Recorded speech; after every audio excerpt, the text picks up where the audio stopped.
ولا تحمل علينا إصرا كما حملته على الذين من قبلنا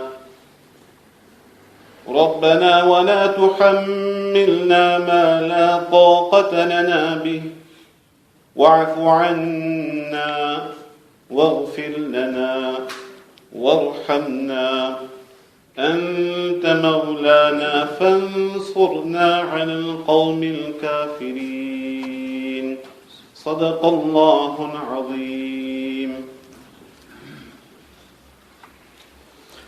الحمد لله وكفى وسلام على عبادي الذين اصطفى أما بعد فأعوذ بالله من الشيطان الرجيم بسم الله الرحمن الرحيم ومن آياته أن خلق لكم من أنفسكم أزواجا لتسكنوا إليها وجعل بينكم مودة ورحمة وقال الله تبارك وتعالى في موضع آخر وأنكحوا الأيام منكم صدق الله العلي العظيم. محترم بزرگوں، سب سے پہلے اللہ تبارک و تعالیٰ کا شکر گزار کہ اللہ تبارک و تعالیٰ نے دین کی نسبت پر ہم سب کو جمع ہونے کی بیٹھنے کی توفیق عطا فرمائی. ساتھ ہی آج کا جو پروگرام ہے وہ انشاءاللہ نکاح سے متعلق جو مسائل ہیں، نکاح سے متعلق جو چیزیں ہیں، اللہ کے رسول صلی اللہ علیہ وسلم سے جو چیزیں سنت ہے، قرآن کریم کے جو احکامات ہے، ان سے متعلق کچھ چیزیں انشاءاللہ عرض کرنے کی کوشش کریں گے. آپ بھی دعا فرمائیں کہ اللہ تبارک و تعالیٰ وہ بات کہنے کی توفیق عطا فرمائے جو ہم سب کے لیے نفع بخش ہو. یوں تو ہر انسان جانتا ہے کہ دنیا میں سب سے پہلے جو نکاح ہوا وہ حضرت آدم علیہ نبینا علیہ السلام کا ہوا، حضرت حوا سے. اس سے معلوم ہوتا ہے کہ دنیا میں جو نکاح کا پیغام دیا ہے یا نکاح کی جو ابتدا ہوئی ہے وہ اسلام سے ہوئی ہے. لہذا اسلام میں نکاح سے متعلق اتنی ساری چیزیں آپ کو ملے گی کہ شاید یہ دوسرے مذاہب میں نہیں ملے گی. اور اسی طرح اللہ کے رسول صلی اللہ علیہ وسلم کی زندگی پر بھی آدمی نظر کرے کہ اللہ کے رسول صلی اللہ علیہ وسلم نے اپنی زندگی میں متعدد نکاح کیے ہیں. حج زندگی میں ایک مرتبہ کیا، دوسرے کئی اعمال ملیں گے جو زندگی میں ایک مرتبہ کیے ہیں لیکن پھر وہ سنت ہو گئے، امت اس کو بھی کر رہی ہے. لیکن نکاح اللہ کے رسول صلی اللہ علیہ وسلم نے زندگی میں متعدد کیے، اور جو مختلف وجوہات اس کے ہے، اس کے ساتھ ایک وجہ یہ بھی کہ آنے والی امت جو ہے اللہ کے رسول صلی اللہ علیہ وسلم کے نکاح کو نمونہ بنا کر قیامت تک اپنے نکاح کو جو اللہ کے نبی صلی اللہ علیہ وسلم کے نکاح کے قریب رکھے، اس سے دور نہ جائے.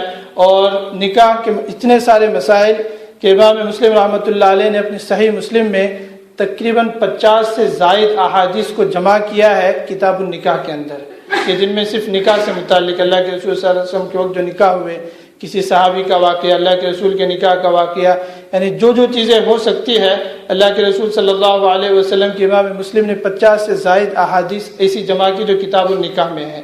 تو اس سے آدمی اندازہ لگا سکتا ہے کہ نکاح سے متعلق اسلامی تعلیمات میں کتنی زیادہ تعلیم ہے، اور آدمی یہ بھی سوچ سکتا ہے کہ نکاح کی تعلیم سے ہم کتنے دور ہیں، اور ایسے پروگرام اور ان چیزوں کے کہنے اور سننے کی ہمیں کتنی ضرورت ہے. Bismillah ar-Rahman ar-Rahim. My dear respected brothers, first and foremost I'd like to welcome you to our nikah program. It is a great blessing of Allah subhanahu wa ta'ala that Allah ta'ala has gathered us for the sake of deen. Inshallah, today we will discuss the masail, the Islamic laws regarding to marriage. In Islam, if you look, that the first person on this earth, the first our father, Hazrat Adam alayhi salam, he got married to Hazrat Hawa alayhi salam. This was the first marriage ever to take place. And this shows that in Islam, marriage is a big concept. Throughout, if you look at the life of Nabi sallallahu alayhi wa sallam, Nabi sallallahu alayhi wa sallam got married many times. He did Hajj only once. There are many sunnahs that Nabi sallallahu alayhi wa sallam, he only did once. But marriage he did many times. And if you look in ahadith, in books of fiqh, there are many masail regarding marriage.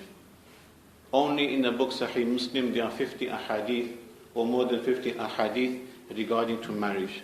So marriage is a very important concept, a very big topic and chapter in Islam, and there are so many rules and regulations regarding it, and we need to know, we need to be educated regarding this. That's why we have conducted this program. یہاں تک کہ ایک صحابی ہے جنہوں نے اللہ کے رسول صلی اللہ علیہ وسلم کے زمانے میں نکاح سے باز رہنا، یعنی میں نکاح نہیں کروں گا، اس کی جب خواہش ظاہر کی تو اللہ کے رسول صلی اللہ علیہ وسلم نے فرمایا کہ اتزوج النساء، کہ تم تو میرے امتی ہو اور میں عورتوں کے ساتھ نکاح بھی کر رہا ہوں، فمن رغب عن سنتی فلیس منی، پھر کہا کہ جو میری سنت سے اعراض کرے. اس روایت کے ایک جملے کو تو ہم خطبہ نکاح میں ہر وقت سنتے ہیں، فمن رغب عن سنتی فلیس منی، تو پوری روایت اس طرح ہے، کہا کہ جو میری سنت سے اعراض کرے وہ ہم میں سے نہیں ہے. گویا کہ کوئی اگر یہ چاہتا ہے کہ میں زندگی بھر نکاح نہیں کروں گا تو گویا اللہ کے رسول صلی اللہ علیہ وسلم کی سنت سے اعراض کرنے والا ہے. اور اسی طرح اللہ کے رسول قرآن کریم کی آیت ہے وَأَنْكِحُوا الْأَيَامَ مِنْكُمْ، کہ تم میں جو بے نکاح ہے ان کے نکاح کرا دو، چاہے غلام ہے، باندیا ہے، ان کے بھی. إِن يَكُونُوا فُقَرَاءَ، عام متن انسان کو اس کی فکر ہوتی ہے کہ بچہ ابھی کمانے نہیں لگا، لڑکی ابھی کمانے نہیں لگی، ابھی پڑھ رہی ہے، ابھی کیا کرے گی نکاح کر کے. قرآن کریم نے 1400 سال پہلے اس کا اعلان کر دیا إِن يَكُونُوا فُقَرَاءَ يُغْنِهِمُ اللَّهُ مِنْ فَضْلِهِ، کہا کہ اگر وہ فقیروں میں سے ہے، یعنی کام نہیں کر رہے ہیں، پھر بھی ان کے نکاح کرا دو. إِن يَكُونُوا فُقَرَاءَ يُغْنِهِمُ اللَّهُ مِنْ فَضْلِهِ، اللہ اپنے فضل سے ان کو مستغنی کر دے گا، غنی کر دے گا. لیکن ہم نے قرآن کریم کی اس آیت کا الٹا کرنا شروع کر دیا، اور جب سے ہم نے یہ الٹا کرنا شروع کر دیا نکاح کے برکات سے ہم محروم ہوتے چلے گئے. ہم نے پہلے یہ سوچا کہ پہلے بچہ مالدار ہو جائے، پہلے بچہ کمائے، اتنا پیسہ آئے، اتنا یہ آئے، اور اس کے بعد میں اپنے بچے کا یا بچی کا نکاح کرا دوں گا.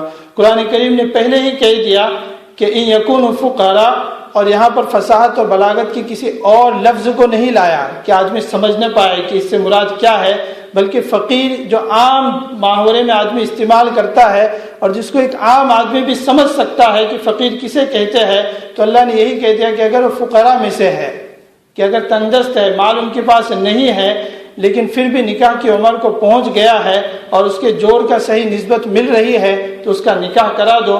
یغنیہم اللہ من فضل واللہ واسع علیم، اور اللہ تبارک و تعالیٰ بہت زیادہ دینے والے اور جاننے والے ہیں. اسی طرح اللہ کے نبی صلی اللہ علیہ وسلم نے ایک دوسرے حدیث میں اسی آیت کی وضاحت کرتے ہوئے فرمایا، کہا کہ جب تمہارے پاس کسی ایسے شخص کا پیغام آئے جس کے دین اور اخلاق سے تم راضی ہو تو اپنی بیٹیوں کا نکاح کرا دو. اگر تم ایسا نہیں کرو گے تو زمین میں فتنۃ فی الارض و فساد کبیر، کہا کہ زمین میں فتنہ اور فساد عظیم برپا ہوگا. اور ہر انسان دیکھتا ہے کہ نکاح سے دوری کی وجہ سے آج زمین میں جو فتنے اور زمین میں جو گناہ اور جو چیزیں ہو رہی ہیں، کہا کہ بہت ساری چیزوں کے وجوہات جو ہے یہ ہم ہیں. One Sahabi, he came to Nabi sallallahu alayhi wa sallam and he requested that to stay away from marriage. I do not want to get married. The Nabi sallallahu alayhi wa sallam said, you are my ummati, I am the Nabi, I get married. And whoever stays away from marriage has stayed away, has turned back from my sunnah. The sunnah of marriage is the sunnah of Nabi sallallahu alayhi wa sallam. Whoever turns back from marriage has turned away and turned his back on the sunnah of our beloved Nabi sallallahu alayhi wa sallam. Even in the Quran, Allah subhanahu wa ta'ala, He mentions, وَأَنْكِحُوا الْأَيَامَ مِنْكُمْ, that whomsoever are single or bachelors amongst you, get them married off. Get them married off. Even if they are faqir, even if they don't have a livelihood, get them married off. You get them married off, then Allah subhanahu wa ta'ala will make you independent. Allah is the own provider. Today is the opposite concept. We first think, no, my son can't get married until he gets a job. Once he can stand up on his own feet, he gets a job, he gets some wealth, then he can pay for the marriage and he can, support the wife. But what does the Quran say? Even if a person is faqir, even if a person is poor, get them married off. Allah Ta'ala will make you independent. This is Allah's promise. Now we as Muslims, we have to have yaqeen and conviction upon the commandments of Allah subhanahu wa ta'ala. In one narration, it mentions that if a person comes with a proposal, if there's a proposal from a boy and you are happy with that person's deen, with his religion and his akhlaq, with his character, then get them married off. Because if you don't, then wait for fitna and fasad, wait for trials and tribulations in this ummah. اسی طرح قرآن کریم کی جو پہلی آیت ہم نے تلاوت کی وَمِنْ آیَاتِهِ أَنْ خَلَقَ لَكُم مِّنْ أَنفُسِكُمْ أَزْوَاجًا لِتَسْكُنُوا إِلَيْهَا، اس کا ترجمہ ہے کہ خدا کی نشانیوں میں سے ایک نشانی یہ بھی ہے کہ اس نے تمہاری جنس میں سے تمہاری بیویوں کو پیدا کیا. ومن آیاتی ان خلق لکم من انفسکم ازواجا لتسکنوا الیہا، کہ تمہیں ان کے پاس جو ہے یہ سکون ملے. وجعل بینکم مودۃ ورحمہ، اور جب تمہارے درمیان نکاح ہوتا ہے تو اسی وقت اللہ تبارک و تعالیٰ بینکم مودۃ ورحمہ، ان کے درمیان محبت اور رحمت کو رکھ دیتے ہیں. آدمی خود سوچے کہ نکاح سے پہلے تک دونوں اجنبی ہوتے ہیں، لیکن جہاں ان کا نکاح ہو جاتا ہے تو یہ دونوں ایک دوسرے کے لیے وہ ہو جاتے ہیں کہ اب ساری دنیا ایک طرف ہے، دونوں ایک طرف. تو اللہ ان کے درمیان وہ محبت رکھ دیتے ہیں، وہ محبت رکھ دیتے ہیں. انسان سوچے کہ آخر یہ کیا ہوتا ہے کہ ایک دن پہلے تک ان کا معاملہ اور ہوتا ہے اور جب نکاح ہوتا ہے اس کے بعد ان کا معاملہ اور ہوتا ہے. کہا کہ یہ چیز جو ہے یہ خدا کی قدرت سے ہوتی ہے، اور اللہ تبارک و تعالیٰ نے اس کا ضابطہ رکھا ہے کہ جہاں ان کا نکاح ہو جاتا ہے اللہ تبارک و تعالیٰ ان کے درمیان محبت اور مودت کو رکھ دیتے ہیں. یہاں دو چیزیں ہیں، مودت اس کو تو محبت، اس سے دوسرا جملہ رحمت، ایک دوسرے پہ رحم کرنا. تو گویا کہ میاں بیوی کے درمیان یہ دونوں چیزیں ہونی چاہیے کہ محبت بھی ہو اور ایک دوسرے کے لیے رحم و کرم بھی ہو. اگر کسی سے کوئی غلطی ہو جائے تو دوسرا اس کے عفو درگزر کرے، میاں سے ہو تو بیوی، بیوی سے ہو تو میاں. بعض مفسرین نے کہا کہ مودت اس کا تعلق تو جوانی سے ہے، کہ جوانی جب تک ہے اس کو بیوی کی ضرورت ہے اور یہ محبت کی ضرورت ہے، اس وقت تک تو اس کو سنبھال لیتا ہے. لیکن جہاں بڑھاپا آ جاتا ہے اور جب بیماریوں کا دور شروع ہو جاتا ہے تو پھر دونوں ایک دوسرے سے مایوس نظر آتے ہیں.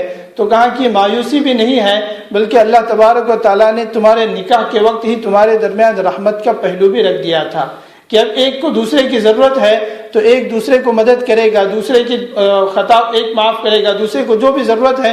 کہا کہ رحمت کے پہلو کو نکاح ہی کے دن اگر اللہ نہ رکھتے تو بڑھاپے میں جو ایک دوسرے کے کام آتے ہیں یہ چیز بھی میاں بیوی کے درمیان نہ ہوتی. تو گیا نکاح اتنا عظیم ہے کہ اللہ تبارک و تعالیٰ جہاں نکاح ہوتا ہے وہیں پہ ان دو چیزوں کو رکھ دیتے ہیں. اسی طرح نکاح ایک عبادت ہے اور یہ اتنا عظیم چیز ہے کہ دنیا کے سارے رشتوں کا دار و مدار اللہ نے اسے نکاح پہ رکھا ہے. دنیا کے سارے رشتہ، کوئی بھی رشتہ آپ اٹھا لیں تو کسی بھی رشتے میں نکاح کے بغیر آپ کا کسی کے ساتھ رشتہ ہوا ہو یہ ہو نہیں سکتا. نکاح اتنی عظیم چیز ہے کہ اس کے بغیر دنیا کا کوئی رشتہ آپ کہے کہ یہ میرا رشتے میں یہ لگتا ہے اور وہاں نکاح کا کوئی رشتہ نہ ہو تو یہ نہیں ہو سکتا. یہاں تک کہ ہم خود اپنے متعلق سوچے کہ ایک عورت ہے جسے ہم اپنی ماں کہتے ہیں، جس کے بطن سے ہم پیدا ہوئے، تو ہم اسے ماں کیوں کہتے ہیں؟ اس لیے کہ باپ کا اس سے نکاح ہوا اور پھر اس کے بطن سے ہماری پیدائش ہوئی. تو جس باپ نے نکاح کیا، نکاح کی وجہ سے یہ ماں ہو گئی. پھر اوپر تک دیکھیے کہ اس باپ کی جو ماں تھی وہ ہماری دادی بن گئی. کیوں؟ اس کا ہمارے دادا کا نکاح ہو گیا تھا. آدمی نیچے تک دیکھے، چچا کا، اس کا، اس کا، ہر رشتے کو آدمی دیکھ لے تو ہر رشتہ جو ہے یہ جمع ہوتا ہے آ کر نکاح پر. تو نکاح اتنی عظیم چیز ہے. نماز کے بہت سارے مسائل ہیں. نماز میں اگر عفو ہو جائے، غلطی ہو جائے، سجدے سے اس کی تلافی ہو جاتی ہے. دوسرے بہت سارے مسائل ہیں کہ ان میں اگر غلطی ہو جائے تو اس کی تلافی ہو جاتی ہے. لیکن نکاح ایسی چیز ہے کہ اگر آدمی اس کو شریعت کے مطابق نہ کرے تو اس کے سجدے سو کا مسائل تو کتابوں میں نہیں ملتے کہ اس میں کیا کرنا ہے.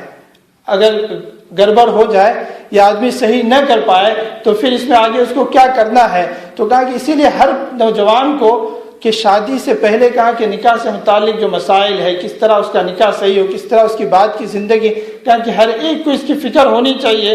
حضرت عمر اپنے دور میں کسی کو بازار میں دکان لگانے نہیں دیتے تھے جب تک کہ وہ تجارت کے مسائل نہ سیکھے کہ تجارت کس طرح کرنے، مال کس طرح لانا ہے، کس طرح بیچنا ہے. لیکن آج دین سے دوری ہماری اتنی ہو گئی کہ نکاح جیسی عظیم چیز سے متعلق کوئی یہ نہیں سمجھتا کہ یہ بھی اسلامی عبادت ہے اور اس کے متعلق بھی اسلام میں احکام ہیں. اللہ تبارک و تعالیٰ اس کی سمجھ ہم سب کو عطا فرمائے. Allah subhanahu wa ta'ala, He mentioned in the Quran that He has created for you your wives from amongst yourself. And He has created in them and in the relationship love and mercy. Now these two things are found in every marriage. Allah Ta'ala has put it in every marriage. The wife who before nikah she was a stranger, but after nikah, what love that happens in the relationship, that mercy that's in the relationship, it's given to us by Allah subhanahu wa ta'ala. Now these two things, love and mercy. Why are these two things there? Love is apparent. A husband and wife, they love each other, they're young, they're attracted to each other, so the love is apparent. But mercy, what's the mercy there for? So that when any one of the husband or the wife, they make a mistake, so the other person can forgive. That's why the mercy is there. Because we are all weak, we all make mistakes. And if we did not have mercy in ourselves, then how will we forgive our partner? And another reason why there's mercy in there, because our wife is there for our whole life. As the couple, the husband and the wife, they grow old together. And then when they grow old, there's sickness, there's illness. One of the husband or the wife will be terminally ill. So the other person has to have that mercy in them to look after the partner. So that's why Allah Ta'ala has created this mercy in them. Now, this constitution of marriage is, every single relationship is founded upon this constitution of marriage. You look at any relationship, it's there because of marriage. Our brother, our sisters, they're there. Why? Because our parents got married and then they were created. Any relationship we look at is founded through marriage. So every single marriage is important. And